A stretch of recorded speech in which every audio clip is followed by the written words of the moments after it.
I'm hitting the record button now. I'll go ahead and share my screen.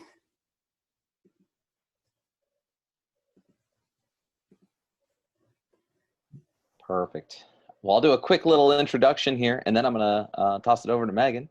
Pam, did you want to say anything, or would you like us just to dive right in?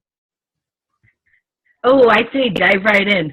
Okay. Well, we're so excited, y'all. When we had put this on the books, this was just kind of help you guys to be able to explore. But we are officially partnering it up with you next year, so we are so excited. And what better way to do that than to maximize this time frame and really get your legs underneath you, so that we can hit the ground running, regardless of what this upcoming fall looks like. We've built this out, and we're constantly building this out to help teachers with it as a distance learning tool. But it's obviously its origins were when we were sitting at the rug working with our kiddos and teaching mini lessons and pulling small groups, and hopefully we can get back to that normalcy in the near future. But thank you so much for coming in. My name is Matt. I've been working with Pam and kind of helping explore during this process. I'll let Megan go ahead and introduce herself real quick. Yeah, sure. Hi, everybody. I'm Megan. I work on our professional learning team. So I have the privilege of working with teachers all across the country, making sure that they have everything they need to implement eSpark successfully.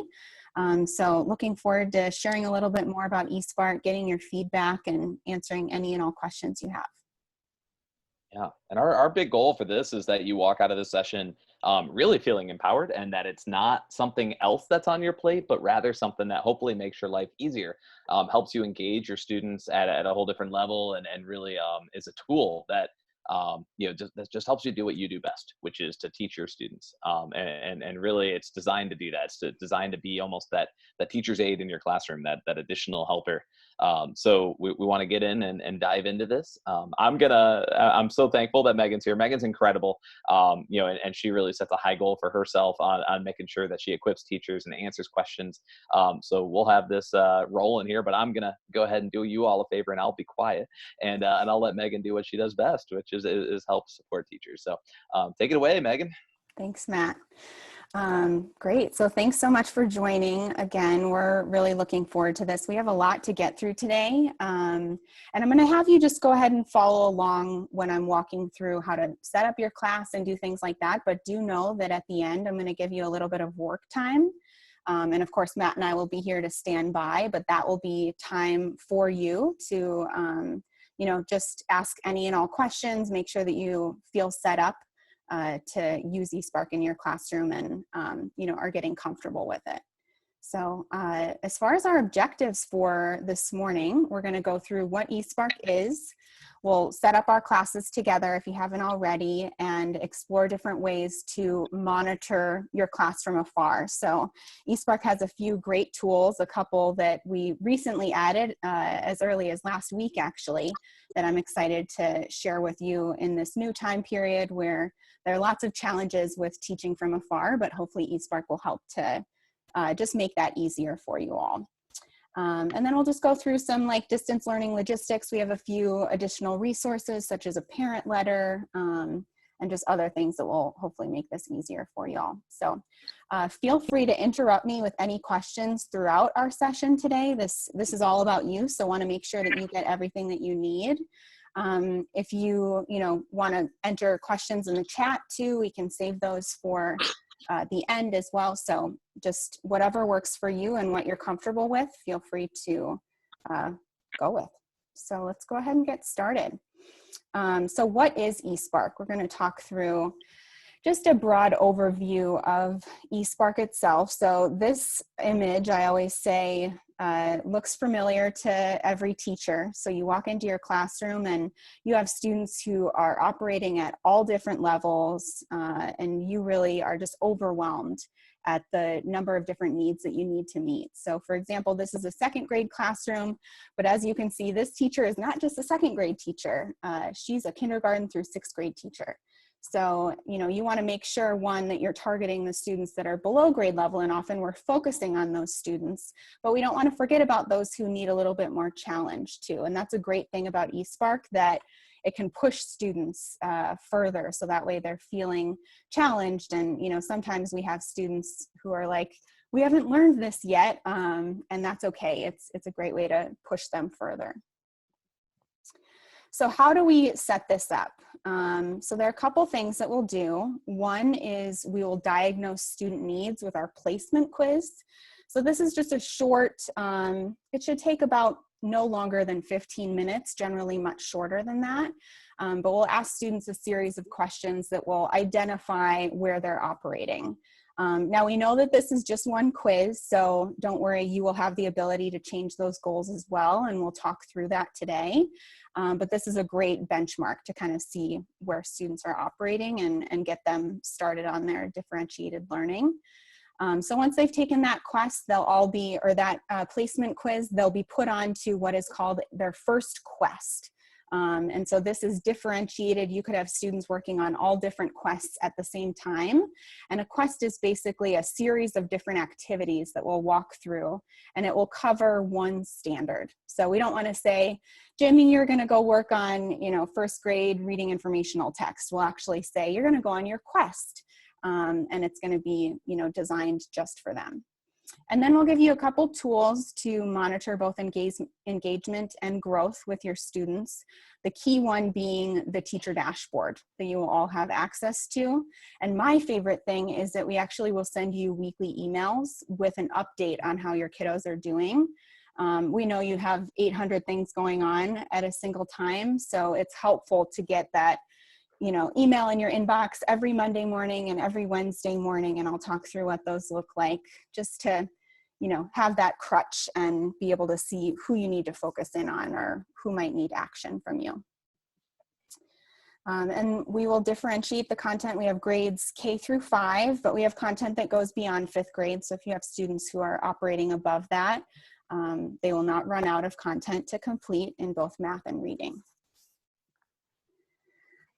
So as far as just what it looks like, I'm going to walk you through what eSpark looks like as a student, but when you sign in, you'll be able to explore eSpark as a student as well. This is something that often teachers like to do, so maybe keep that in your back pocket as something you want to do at the very end when we have our work time.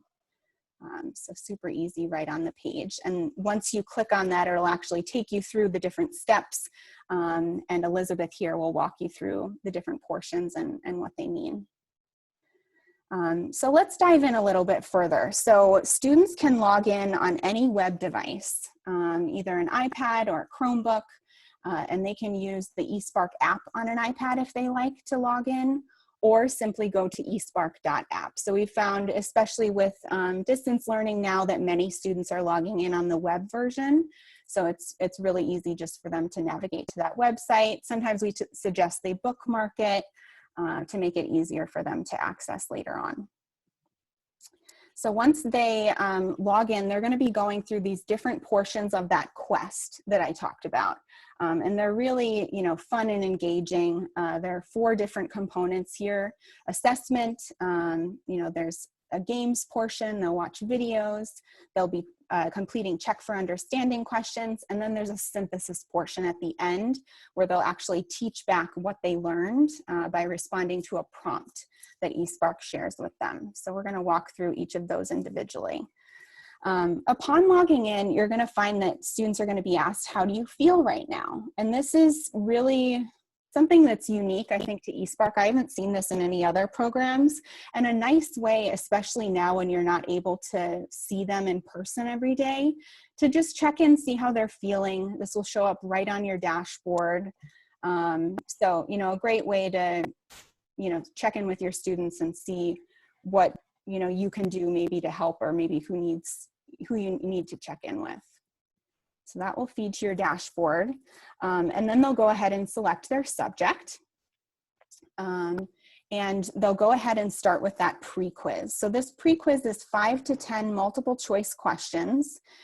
For students who are in kindergarten through 2nd grade, it will read automatically to them and highlight here as it's being read, as you can see. And they'll have the different answer choices read to them, so they'll be able to select an answer and move on to the next question. Now, if they get 100% on this pre-quiz, they will have the option to move on to the next quest or the next standard. just because we don't want students spending too much time on content that they already understand. So keep that in mind as it is a little bit adaptive. From there, they will watch a framing video, and this is just a short 45-second to minute-and-a-half long video that frames the objective of the lesson, similar to how you would open up a unit in your classroom. Share why this is exciting, where maybe they've seen it in their real lives, things like that to get them engaged and ready to learn. From there, they'll watch different videos, they'll play games and activities, and this is really the bread and butter of eSpark, where students are able to practice these skills and be able to master them at their own pace. So you'll notice that, as students go through, they'll be able to go to these different websites and it will monitor about how long they've been on. I know it's probably pretty small, but you probably see this little timer at the top. It says, "Are you done with this activity?" So that will show up after 7 minutes. It's sort of a good problem to have, but students want to spend all their time on the games. So it's nice to have that little reminder to get them to move on to the next activity there. And then after they're done completing those activities, they'll go ahead and take a post quiz. This is, again, 5 to 10 multiple choice questions. They will not be the same questions that they saw in the pre-quiz. We'll pull from a bank of hundreds of questions, so it'd be very unlikely that they'd see the same ones. And students do need to get an 80% on this post quiz in order for it to be considered mastered. Now, let's say a student gets a 60% first, they'll actually have the option, or they'll be directed to go back to watch a video to review that concept before they have a second chance. Now, they only have 2 tries. We actually used to have as many as 5 tries for them to take the quiz, and we found that 98% of the students who failed on the second try also failed on the 5th try. So that's not so much fun when you're failing, 5 quizzes. And so this is just a good way for us to get them to move on to the next concept. And then I'll talk a little bit about how it adapts if students are consistently getting their post quizzes incorrect.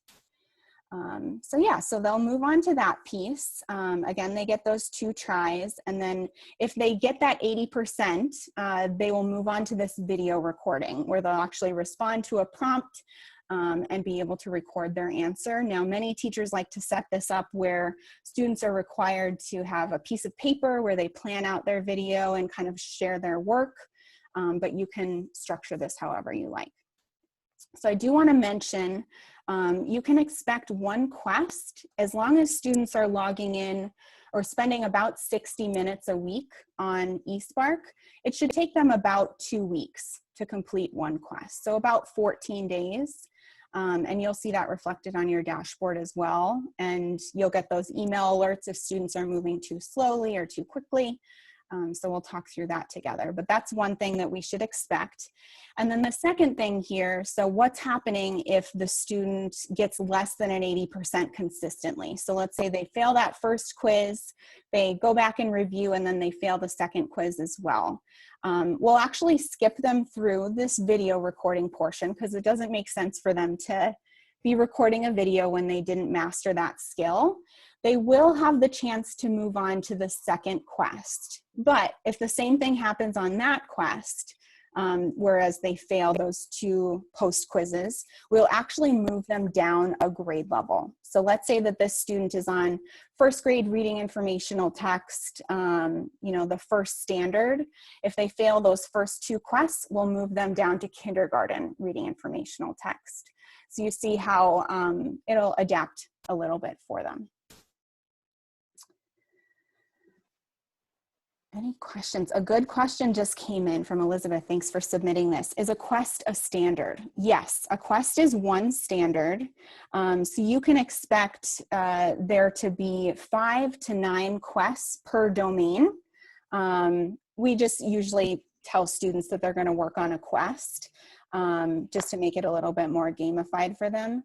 There are a couple of scenarios where a standard is very dense, so it will go over 2 quests. So you might see that there's a pre-quiz in that first quest, and then the second quest that they go on will only have that post-quiz. It won't have a pre-quiz, and they won't be quizzed on the post quiz in that first quest. So yes, the short answer to that question is yes, a quest is a standard.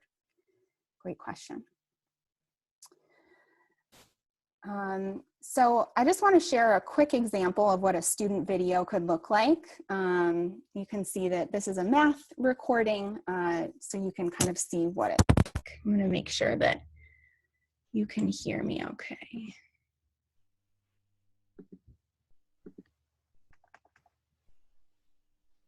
Hello, my name is Brooke, and today eSpark would like me to fill in the blank with greater or less than or equal to for this math problem.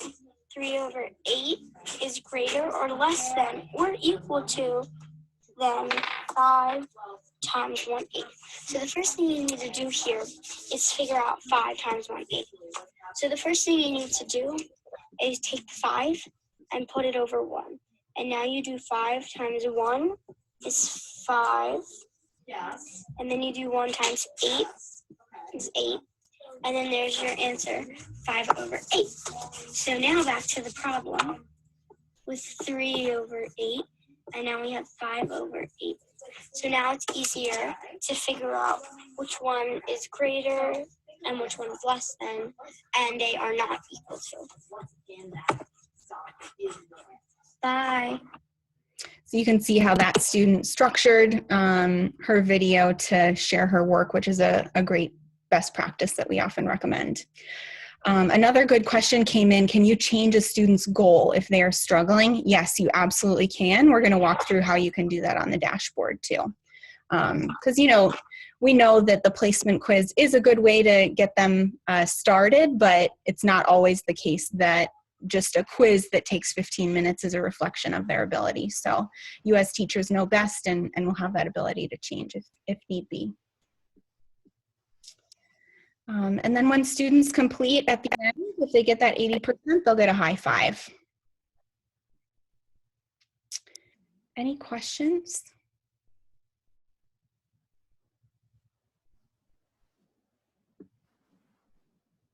All right. So now you will be able to actually set up your eSpark class, and I'll stop talking a little bit to give you a chance to do that. So if you haven't already, go ahead and go to esparklearning.com, and you're going to see a sign up for free button. I'll give you a minute to go ahead and find that. Let me know if you're having any trouble.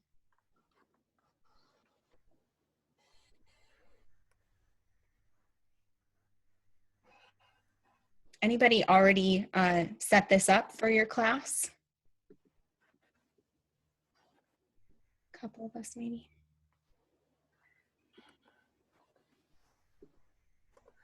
Great, awesome. Yeah, if you already have an account, go ahead and sign in. We'll go through it all together. Oh, great. Some of us have been using it a ton already, so that's great. Awesome. So I'll kind of move us through, given many of you have been using it. Go ahead and select teacher. You'll be able to sign in as a teacher. And this is where you will go to access your teacher dashboard at a given time. So you may want to bookmark this page as well. And you can sign up with Google or just enter your school email there. And it's going to take you to the main page here. So if you haven't explored eSpark as a student before, you know, feel free to maybe save that for the end, and you can explore that during our work time, but feel free to press skip for now. And if you haven't already, you can add your students to your class. So you just click that button and you're going to see a little pop-up show up that looks like this. You can always import from Google Classroom or add students manually. And again, don't worry, I'm going to give you some time to do this at the end too if you haven't done so already.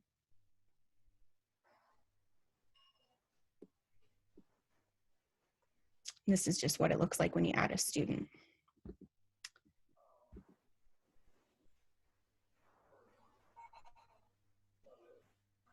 Great question, Connie, that you had a student who signed in as a teacher. Is there any way to remove him as an educator and reset him up as a student? Yes, absolutely. We can definitely make sure. If you just want to, I'm going to give you our support email at the end. I might have you send an email to support@esparklearning.com, and just let us know who that student is, and we'll just convert his account into a student account and make sure that you have access. And then another great question, can teachers share students? Yes, they absolutely can. So if you have similar students, like a group of students, or you want to share your whole section, we can definitely set that up for you. Again, you'd want to go ahead and email support@esparklearning.com. Just let us know who you would like to share students with, and we can easily set that up for you. Great question. Awesome. Keep the great questions coming. Anybody need more time on their dashboard at all? Again, you'll get more time at the end to play with it as well.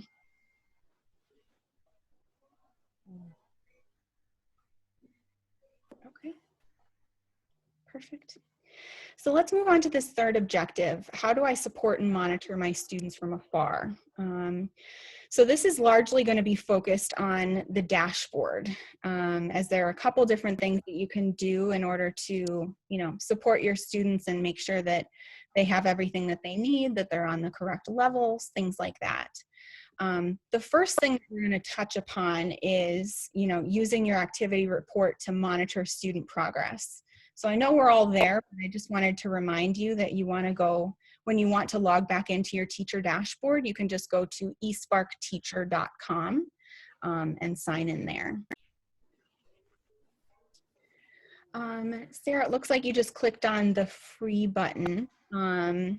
You should have an account if you're logged in, if you see a page that looks something like this.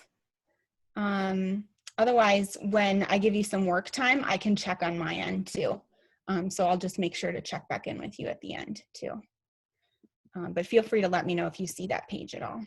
Otherwise, go ahead and just go back to eSparkteacher.com and log in with your school email and see if it takes you to the main page. But this is a great URL to bookmark if you like, just because it makes it easy for me to go ahead and go back to that same page. Okay, great. Looks like you didn't see that page. So we'll dig into that a little more, Sarah, when we have our work time. I'll make sure you get set up. So what you're going to see, I'm going to have you go ahead and click on the activity tab if you're there. This is a great place you can go to just monitor what students are doing, check in with them, things like that. So a couple of just things I'm going to mention on this page, because they're fairly new actually for our whole team, which is great. You are able to filter between math and reading at the top. So you can click that. It always defaults to reading. And the great thing here is you can look at previous weeks. So if you're wanting to see a report from 3 weeks ago, you can always go back and filter there. Another neat thing is we're finding that more and more students are logging in over the weekend. And so if you want to include weekends, you'll find they are not included by default, but you can just go ahead and click on that button there to see Saturday and Sunday login. So a couple things to point out here. You're going to find that on the today column, this is where it will update live to show your students who logged in. So I can see here, it's probably a little small, but Logan logged in and he checked in as cool. So you'll notice that light bulb lit up, indicating to me that he logged in. So some teachers, will check this at 4 p.m. In the afternoon and see who has logged in today. And if there are some students, light bulbs which are still a little dim, they might send an email or however you're communicating with parents and students, and just make sure that they get that time in. So again, the gray light bulb indicates that students have not logged in, and the lit light bulb indicates that they have. And then to the right of that column, you're going to see the current quest. So this is the current standard that students are working on. I actually like just clicking on that button, current quest, because it will filter all of my students so I can see who's all working on first grade content, second grade content, third grade content. And if I'm working with small groups, it's a great way to see, who I need to pull maybe together and who the content would be relevant to. So feel free to play with that as a filter. And then I'm going to just direct your eyes to the weekdays. Now, this is where you're going to see the weekly activity and kind of how you'll tell who's struggling, who's on track, and what that means. So one thing you'll see is a blue circle. Now, this indicates that this student has been logging in, but the student got fewer than 50% of the check for understanding questions correct. So you might have heard me mention when we went through the student experience that students will watch those videos and play the games, and then there will be check for understanding questions afterwards, just to test their understanding of the content. So we're able to see that, if they're not getting very many of those questions correct, they'll be indicated with a blue circle here. So, you may want to check in with that student, see what questions they're getting correct or incorrect, things like that. I'll show you how to dig deeper in just a second. The second thing you're going to see is a green triangle. Now, this means that the student is on track or, working at a pace that we would deem appropriate. So this student got more than 50% of the check for understanding questions correct, which shows me that, this student is at the right level, they're engaged, they're, working at a good pace. And then the last thing you see a bunch of stars on this page. Now those indicate that the student got an 80% or higher on their post quiz, and they created a video, which shows me that they mastered that standard. So you'll be getting weekly emails with a summary of these high fives, but you'll also notice that they're listed at the top here. And I'll talk through a little bit of how teachers like to celebrate high fives, because that can be a great way to just build engagement for your students and a great incentive. And then to view a summary of all these metrics, obviously that's at the very top of the screen. So feel free to check that out. You can also filter by week to see how many students were on track, struggling, things like that. If you want to dig further into student detail, you can always just go ahead and click on that student name, and you'll be able to see a lot more detail there. You can see the quiz scores, the activities the student's working on, how long it's taking, things like that. And you can also print this report by just clicking in the upper right-hand corner there. So definitely feel free to keep these reports for your record if you'd like. The next piece I want to point out is sending assignments to your students. Assignments are completely optional, so I'll talk through exactly what they are. So previously, teachers would have students working on all different content at the same time, which is great because it's differentiated. But we had a lot of teachers reaching out to us and saying, hey, Megan, could I change all my student goals to be what I'm teaching in class? And we said, yeah, you could technically do that, but it kind of defeats the purpose of this differentiation. So we added these assignments as a way for you to send something additional to your kiddos. And this is great for distance learning because, if you were planning on teaching a lesson or something and you want to add an assignment as a prerequisite, it can be a great way to introduce the skill. So again, entirely optional and additional. But if you think it will support you during this time, definitely feel free to use. So in order to access these assignments, go ahead and click Assignments and Create. And it's going to take you to this new page. So let's say that you were going to teach a lesson on long and short vowels to your students this week. And you wanted to, find an assignment to send and support this initiative. So you could either type in vowels here in the search bar. You're going to want to use less specific words because it will help you with your search. So that's why, don't necessarily put in long and short vowels or, whatever you might be looking for. Just type in vowels to see what's available.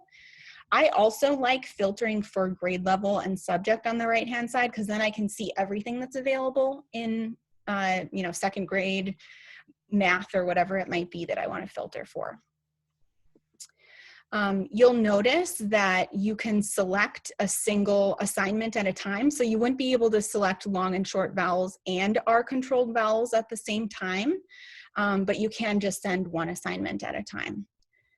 And you can see about how long, I know it's probably tiny on your screen, but you can see how long about it will take students to complete. So here it says 72 minutes. And then I can also preview the quiz. So you can't preview the entire assignment yet. That's something that hopefully we'll have as a feature later on.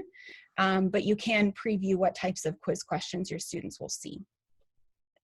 So once you've selected that assignment that you want to send, you can either send it to all of your students or just a small group of students.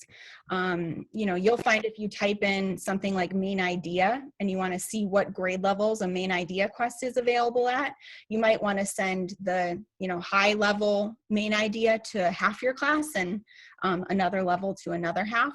It's totally up to you on how you want to structure it. And then just wait for that green bar at the top to show up. That will show you that it's successfully sent to all of your students.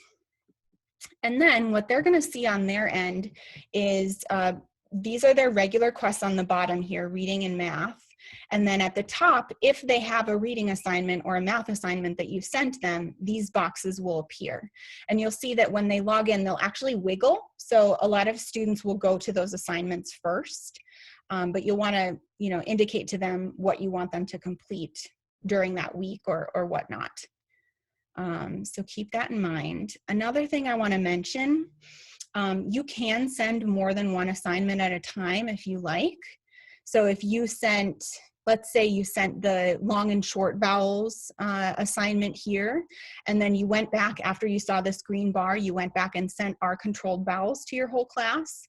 Your students will see the long and short vowels assignment first, and then they'll see the R vowels assignment next, right after that. So you can send, you know, as many assignments as you want, and they'll just see them in sequential order. So you will also be able to monitor these assignments. You're not going to see quite the level of detail that you see on the activity page that we mentioned, but you will be able to see kind of like their scores and how they've progressed through. So once you've sent that assignment, you can just hit assignments and monitor, and you're going to see all of the various assignments that you've sent. And if you ever like accidentally send an assignment or you decide that you don't want to send it anymore, just hit that trash button next to it and that'll make it go away. And then once you select an activity or an assignment that you want to dig a little deeper in, this is what you'll see. So you'll see the student name and then what they received on their post quiz. You can also click on this percent and it will show you their post quiz questions. So for example, this student got like a 20% on the student's second try. That might be something I want to dig into to see, you know, especially if this is content that the student should be capable of, why are they getting that 20%? So keep that in mind. Any questions on assignments before I show you one more thing on the dashboard? Cool. Lots of teachers like that feature, so I always like to spend a little bit of time on it. And then the last thing I want to mention, if you would not like to have your students complete videos, which is totally fine. I love the videos. I think it's a great way to see how students are progressing. But if for any reason you want to turn it off, just click on your name in the upper right-hand corner here and hit Customize eSpark. And you'll have the ability to turn the video recording off. So keep that in mind. I think a question came in. Is there a way to check active student minutes per day? Great question. There is not yet, but this is something that we're hopefully going to include in the coming years. You know, right now you'll just be able to see the logins per day and how many activities that they've completed. But yeah, great question. Something hopefully we'll have coming soon. So getting started with distance learning. I'm gonna share my screen quickly to show you, because I mentioned I would show you how to dig deeper and take a look at, what students are completing, if you wanna change their goals and whatnot. So let me just share my screen real quick. I wanna make sure that you have that content, because we have a couple of great advanced teachers here. So I want to give you some tools. Let's reshare. Here we go. Great. So I'm just on a demo dashboard here, and I want to show you, let's say Prince Charming, for example. I see that he's struggling. He's only gotten 23% of his questions correct. If I click on his name here, I might dig into his content a little bit further. So this is what's called the student detail page, where I can see more detail about what the student is working on. So I'll just click on his most recently completed quest here. I see the pre-quiz scores. I can actually click on these pre-quizzes or post-quizzes and see a breakdown of the questions that he got correct and incorrect. So you can move through these, and you might be able to identify misconceptions that way. You also see X's, blue badges here, and then also light bulbs. So what do those mean? So the X means that the student got that check for understanding question incorrect. So this is, I think, why Prince Charming is struggling, because he's getting all of these questions pretty much consistently incorrect. So this is telling me that he's either moving too quickly through this content, or he's struggling, and maybe we should adjust his level. The blue badge means he got the check for understanding correct, which is great. And then if there's just a light bulb, that just means there was no check for understanding question associated with that activity. So, that's a great place to start to see if you want to adjust the level. And let's say, I know that he's struggling and I'd really like to adjust his level. I'm just going to click adjust reading level here. And you'll find that you can click easier, which would take him down to a second grade level in reading literature, make it harder, go up a grade level, or to grade 4 in reading literature. My favorite thing is actually to select other, because then I can see all of the content that eSpark has to offer. And maybe I don't want him to be on reading literature. Maybe I think he needs help with foundational skills at a second grade level. So I might place him on this. And once I hit save, I see this green confirmation bar show up, and he will automatically be put on that second grade reading foundational skill content. So feel free to, adjust any students' levels that way. That's a great tool to intervene and make sure that students are getting what they need. Any questions on that? I think I saw a chat come through. Let's see. Oh, great question. So one question came in that eSpark is just K-5. We do recommend students are K-5, but we do have content up through 8th grade. So, if you have students that are working way above, they shouldn't run out of content. So don't worry about that. That's a great question. Awesome. Feel free to enter any additional questions in the chat. So getting started with distance learning, this is new territory where you're having to kind of share this information remotely. So we want to make sure you have everything that you need to do so. What parents need for students to do eSpark at home is either an iPad or a laptop or tablet and their student's username and password. So I'm going to share a couple of different resources that you can share with your parents on this. So you can kind of give them these instructions that all they have to do is type espark.app into their browser, enter their child's username and password, and then their child is all set to work independently on eSpark. So I know I don't expect you, of course this is being recorded, but don't feel like you have to take notes to remember this, because I want to show you a couple of teacher resources. And of course we'll be sending you a follow-up email with all these resources as well. But we have a great just base of a bunch of resources that you can download and share. Go ahead and click on teacher resources in the upper right-hand corner of your dashboard. And it's going to take you to a page with, a bunch of different articles. My favorite one is some of the at-home resources, which you'll see pop up first.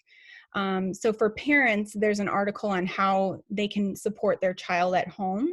This has everything that parents would need in order to, help support their children. So they can actually sign up for a parent account if they like. This is an easy way for them to track progress of their child. They won't have the dashboard view that you do, but they'll be getting emails on a weekly basis or emails when their child is mastering content. So that's a great way for them to kind of keep up to date on how they're doing in eSpark. And, there's a Q&A section, a video on what eSpark is. So don't feel like you have to be explaining this to all your parents, just direct them to this page. And again, I'll link this in a follow-up email to you all. Another thing is you'll find that there's actually students' login information that you can send right from an email. And again, I'll share this with you from our teacher resources page, but a great way to just kind of copy and paste. We've done all the work for you here, and you can just share this with parents in one click. So I hope that will be helpful. And then if parents are looking to learn more, you probably heard me say that they can sign up for a parent account. And when you signed in, you saw, teacher, student, and parent. And they can absolutely log in at home or, set up their account. And they'll just want to enter the username and password that you provide for their child. So it kind of links it up for you if you like. So feel free to share that with parents as well. I know that it's like a challenging time to be communicating. So we've been interviewing a lot of teachers recently and just hearing how they are communicating with parents. So I thought I would share this out with you just as, a couple tips or things you might want to think about or things maybe you're already doing. But Lori and Cody here have some great tips. So I'm going to play this for us.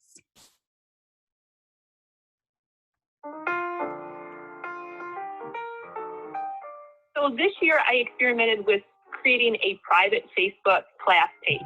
So at the beginning of the school year, I invited all my parents on this private page, and I've had great responses. I post daily pictures there, and I post just daily reminders like, hey, don't forget tomorrow's picture day, or it's a field trip, bring your cold lunch. So the parents are used to being on our private page.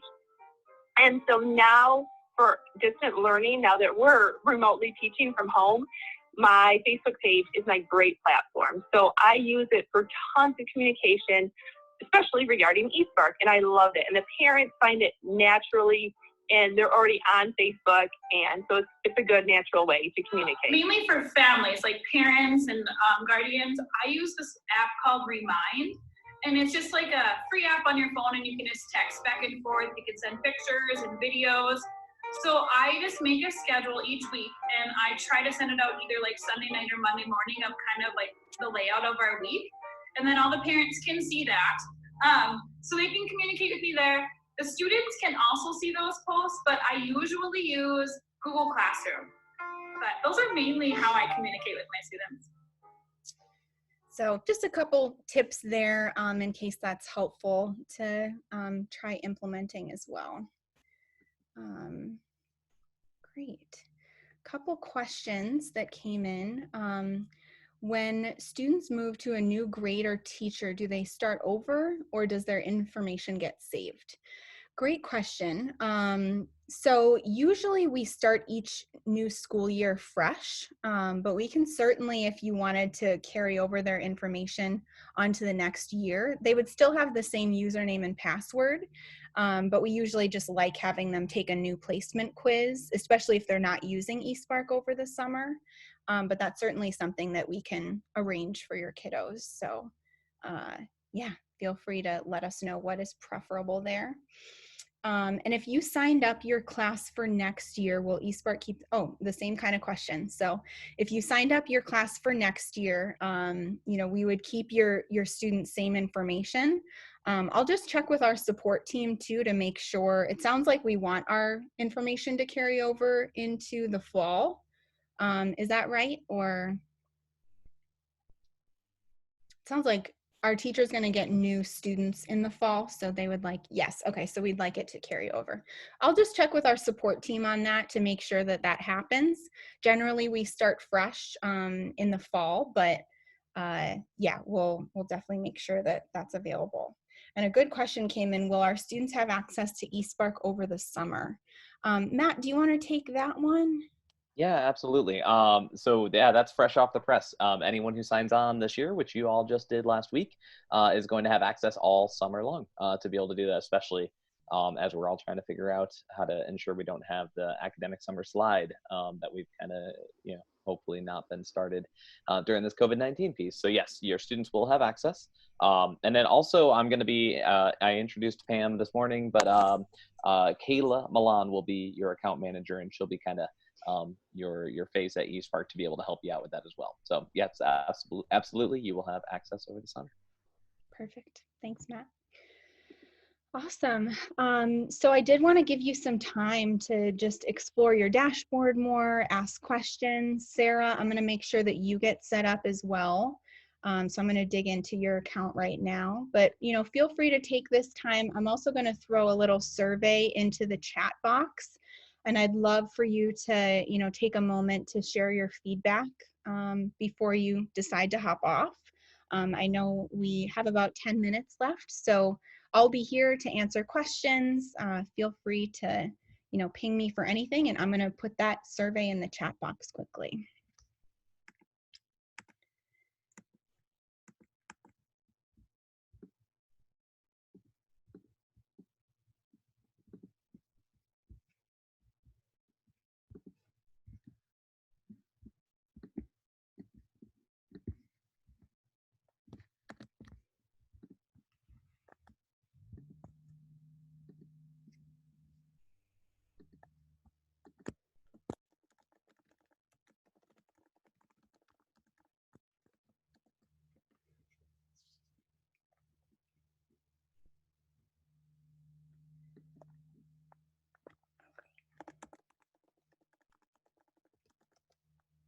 Great question, Sarah. I'm just going to put the link in there for you, esparkteacher.com. That's where you usually sign in.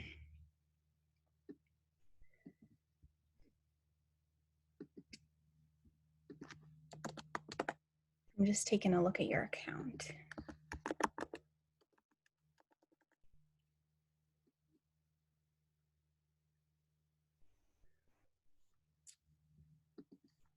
Cool. Sarah, it does look like you have an account all set up, so that's perfect. Just send me a note if you want me to maybe reset your password for you, or try logging in at that esparkteacher.com and let me know if it's still not taking you to it. Perfect, thanks, Sarah. Andrew asked a great question. You know, if students will see their grade level, and they will not. So, you know, we have students who are, you know, in 5th grade working on 2nd grade content, and they won't see, you know, this is a 2nd grade activity or 2nd grade video. That is all kept, you know, to us basically. So students won't see that reflected. Great question.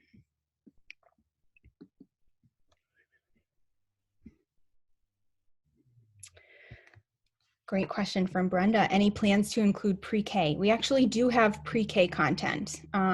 So if a student is below a kindergarten level, they can move down to pre-K if you wanted to change those goals. Something to note about pre-K though is there are no quizzes associated. So, you know, some kindergarten teachers especially like to start all their students down in the pre-K level, just to get them acclimated and feel some success, and then they can kind of, you know, move up from there. Yeah, and I hadn't talked about this with Pam, but if you do have pre-K students at the school, they're included in the plan that you all selected. So anyone, I don't know if there are any classrooms that are full pre-K, but you are able to get that. Great.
Great question just came in. Where would we tell parents to sign in? I just put it in the chat there, but they can go ahead and sign in at eSpark.app. Let me actually share the parent letter again. I know I told you I was going to direct you to it, but I want to make sure you know how to access it as well. So in these teacher resources here, and I'll send you a link to all of these as well, if it ever loads for me. Here we go. So I like the eSpark at Home support hub right here. It's the first article that comes up, and for teachers. So this has a bunch of resources that are all linked on this page. And again, I'll share this with you. But you can get the right information to parents using this parent letter for student login information. So that way you don't have to, write up a new email, but this is a link here. And this is what you can copy and paste. So you can kind of send this whole thing. It actually already linked. See, I have like a demo Megan Daly account here, and it will show all of my students' usernames and passwords. So you can copy and paste this into a new email. So that way you don't have to do anything on your end. Great question there. A couple more chats.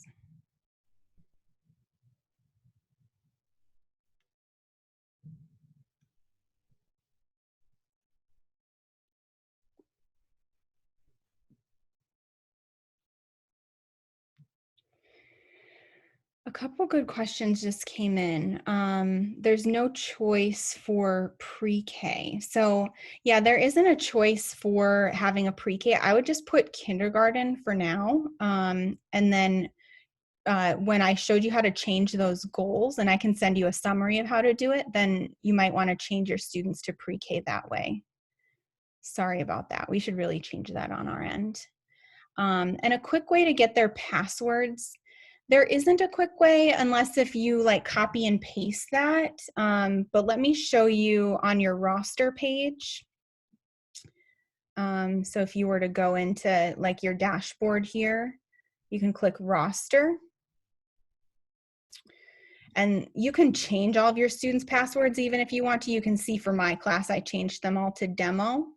So you just click edit here and enter that password and save. And then there's this little print out login cards button here, and this will create a PDF for you. So again, that's just on this roster tab here.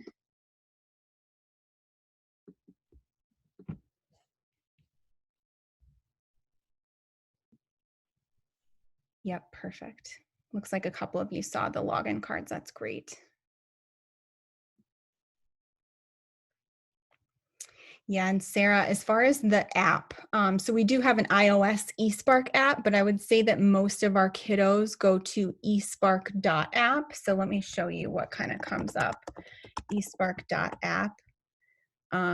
This is kind of the login page. I'm already logged in as a student. But your students will see, when they go to this URL, eSpark.app, then they can enter their username and password in here to log in.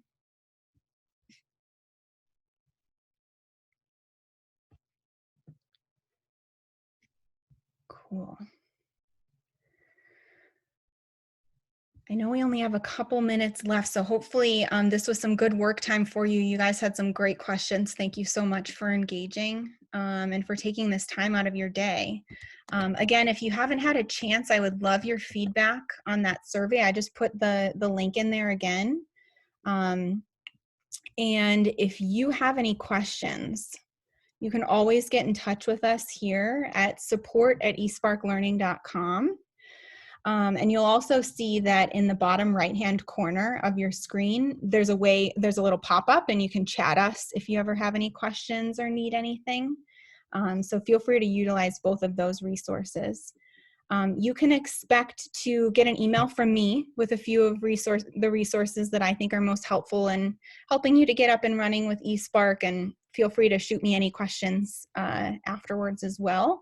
I'll also plan to share out this recording, so if you want to go back and take a look at any piece of it, definitely feel free to. And again, I hope this was a helpful session. I really appreciate all your attention, and hope you have a great week, and happy belated Teacher Appreciation Week last week. So, great. Absolutely. Thanks, everyone. Appreciate it. Thanks, everybody. Take care.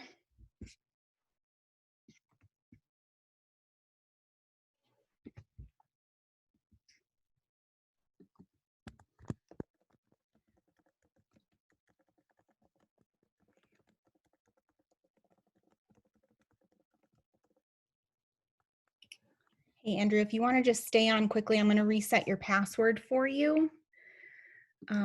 Sorry that it's giving you trouble.